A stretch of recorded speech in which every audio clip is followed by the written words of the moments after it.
Budget family. Long time no speak to. Welcome back to my channel. Happy New Year. Today is January 2nd of 2024. And I am getting back to budgeting. I've been doing it this whole time I have been gone. Just not recording on camera. Just sometimes just looking at the numbers just felt kind of overwhelming, and just had to take a mental break, but I'm back. So today, this is my January budget for this month. I like to view everything on the calendar to see when it's coming out in relation to paydays. So I have mine marked here on Wednesdays and my husband's marked on Fridays. So as you can see, we got a little bit of a magic month going on here, which is great because that spaces out, when bills are coming out, and gives a little bit of breathing room. So due to the holidays, and hopefully you had a wonderful holiday season, but due to the holidays and the cost of food just went up this year, I wasn't prepared.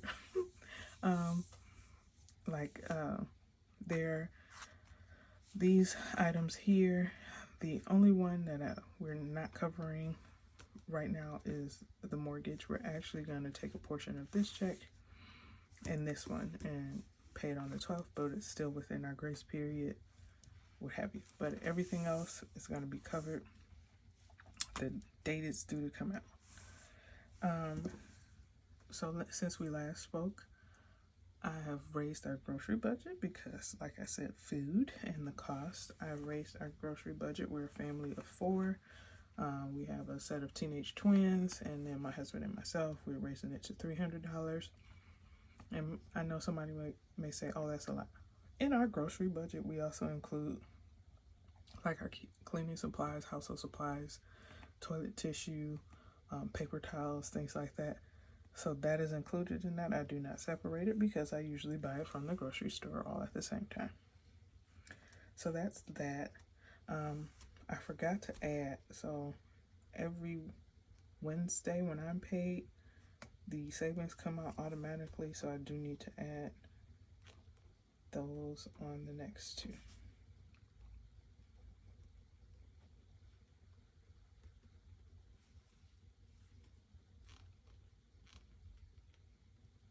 And high yield savings is actually an ally account, which the amount just went up, I believe, to 4.3% yield. So looking forward for that.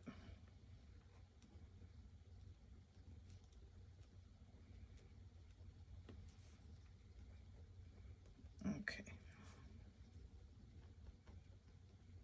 See the things you catch when you look at it later.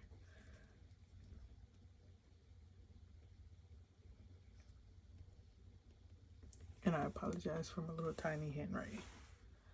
So hopefully you can see it pretty good. Okay, so groceries, I increased that.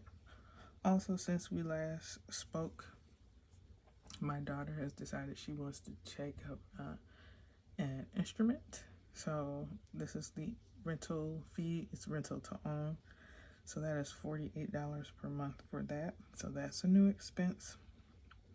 Also, what has changed, there's 2 more. Oh, yes. So my vehicle, I returned our lease, and our leased vehicle, we have one that is completely paid off. We just put gas in it, repairs, and any maintenance that we need. And then the vehicle that I drive, because I drive more often, what have you, I have the newer vehicle. So I traded in the lease, but I actually purchased a used vehicle, and it's still this high. It should. Yeah, but the actual monthly payment is $694. I just round up to $700 because it's only a few dollars, but every couple dollars helps. And as more income becomes available, I hope to really amp that up. Also, what's new is iCloud storage, and that's $3, not $300. I apologize again for my writing. So $3 will be going to that every month, and that is because I take a lot of pictures and video of our children. So they are in activities, they are busy, booked and busy, if you will. So I needed additional storage space. I have completely filled my phone with videos and pictures. At some point, I just need to get another camera, and then I'll still have to figure out storage. So yeah. So these are the expenses for the month. And this is a new planner that I'm using. Previously, I used to use the Erin Condren and just, write in the monthly calendar, then keep track of debt payments or what have you. And I decided to switch to this Happy Planner one because it had the addition of these pages here without me having to make them or spend an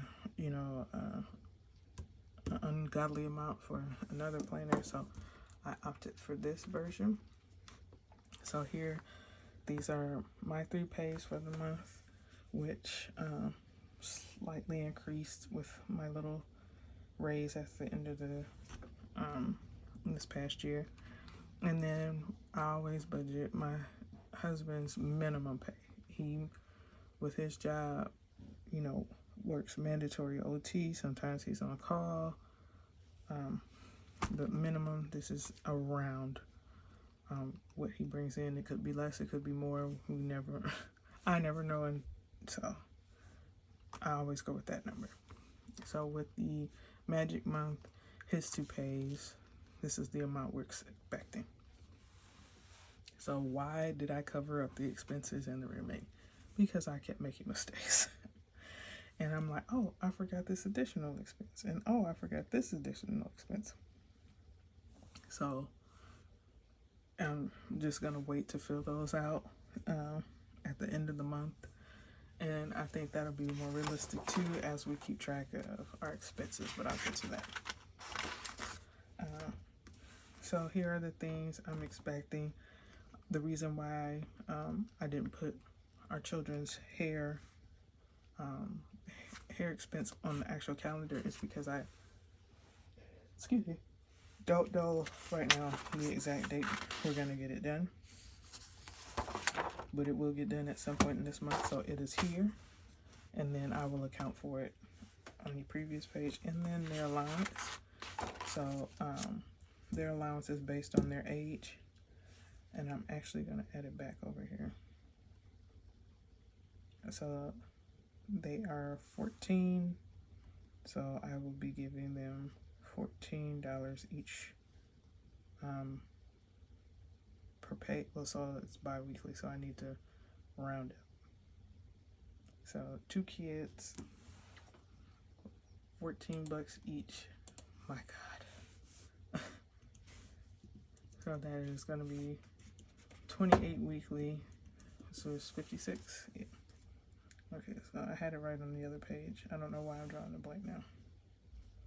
So I will pay them bi-weekly out of Dad's pay. So that's accounted for here. I also didn't put eating out on the calendar because we never know. But I am accounting for it here. And again, keep track of it here. I wanted, something I wasn't doing before was tracking additional monies we were spending. And I'm hoping by using something like this, I'll be able to take better care of where our money is going, how much we're spending, and this will allow me to hopefully reduce some of that, including eating out. Before, when there was a little more wiggle room, we were spending even more than this, which is ridiculous. What have you? I'm not. Working came out, I believe, in November, so we don't have another one of those until next month. They come out quarterly. I do not like bugs. I am terrified of them. No, we do not have a bunch of bugs, but I just don't like them. So therefore that will stay in rotation. So yeah, my kids will go to the doctor. Did I include that? So they'll go to the doctor.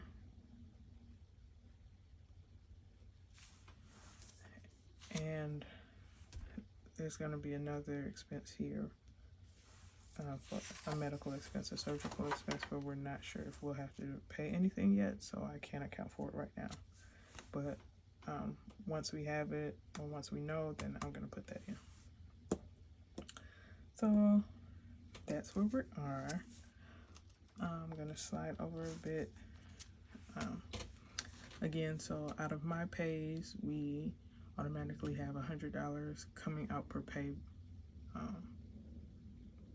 period. So we should be getting, I should be adding $300 to each account. I'm currently leaving in blank because I may add more, just, you know, even if it's like $5, I'm not expecting a whole lot, but it's something.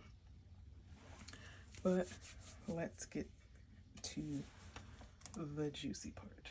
So if you guys remember, my student loans, my personal student loans were well over $80,000. And of course, payments restarted in October. And so just so you can see those numbers. Right. So last time we talked, I believe I had a balance at B of A. We paid that off. And we had a balance of this amount in October of 2023. And we have paid that off. So I had just a little leftover money from an inheritance we received long ago, and cashed it out. And once I cashed it out, it was just a few $100s over the amount to pay this off. So I just said, forget it, we'll just pay it off. And yeah, so that's what happened with that. So that is now gone. Zero balance for those. So these are just my student loans. Again, the other debt we have now is the new car loan, which is $40,000, and my husband's student loans, but we're not paying on those, and those are just over $22,000. So it's two loans. One is like $19,000. One is like 27 some change. So yeah, but mine are the big boys, and they are frustrating. So this is where we were. So they were still over. Right now I'm just sitting at just over $85,000 for my loans. I haven't figured out how I want to list them in here. I may white this out and relabel it. Instead of like account, I may put starting balance, or put, you know, the accounts here, starting balance, how much we paid, and ending balance. I may switch it to that. So you know, I just wanted to put something down for now. But the important part. So if you see next to it here, I am a public servant, PSLF. So when I last talked to you all, which I believe was either July or August of 2023, these were my counts of payments made out of the 120 to qualify for PSLF. Well, I happened to give them a call in November, just curious. I just felt like something wasn't right, so I made that call. So my loans were with Mohila before, you know, everything as far as the potential forgiveness and everything was concerned. So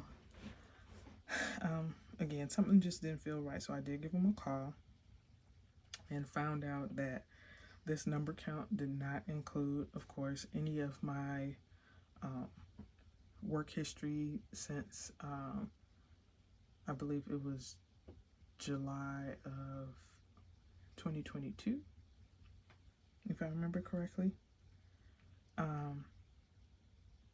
Yeah, so even though you did updated paperwork, I had to do the updated paperwork, which I did. I had already turned it in like a month prior in October of 2023. And so all of my 2023 history from January to October hadn't been counted, plus those months after July of 2022. So I don't want to get excited or my hopes up because things change all the time. But I'm hoping. I'll say I'm hoping. I should probably say hoping instead of expect.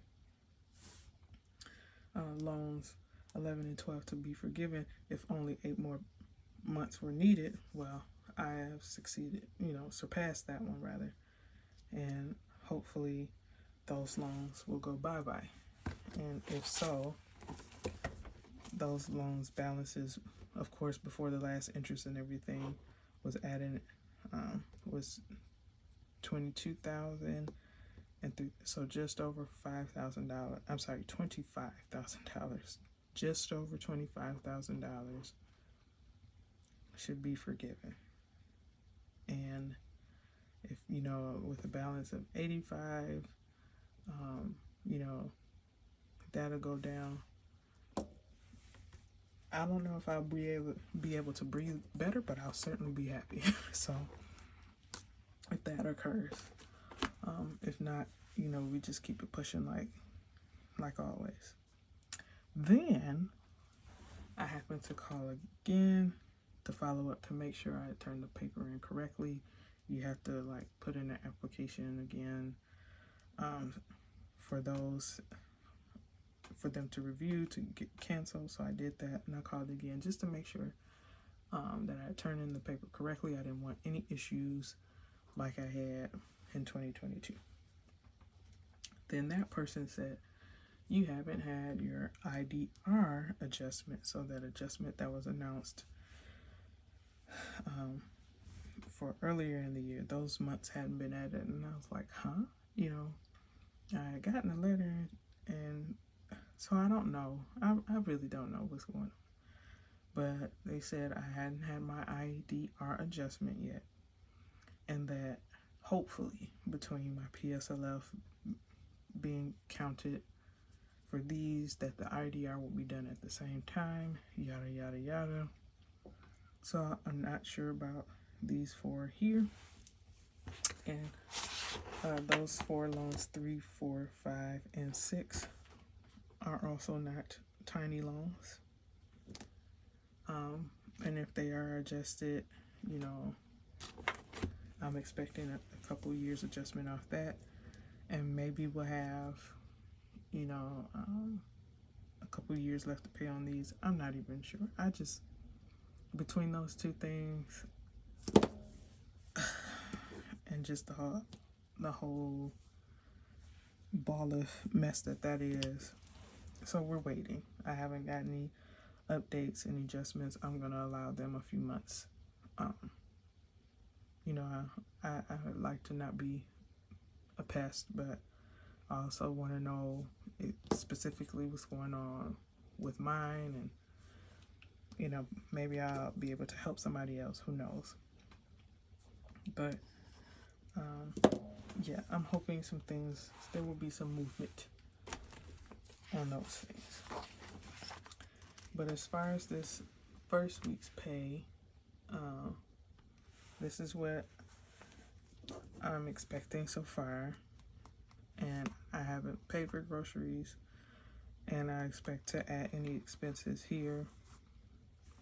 And yeah, so I'm gonna do next a full debt update.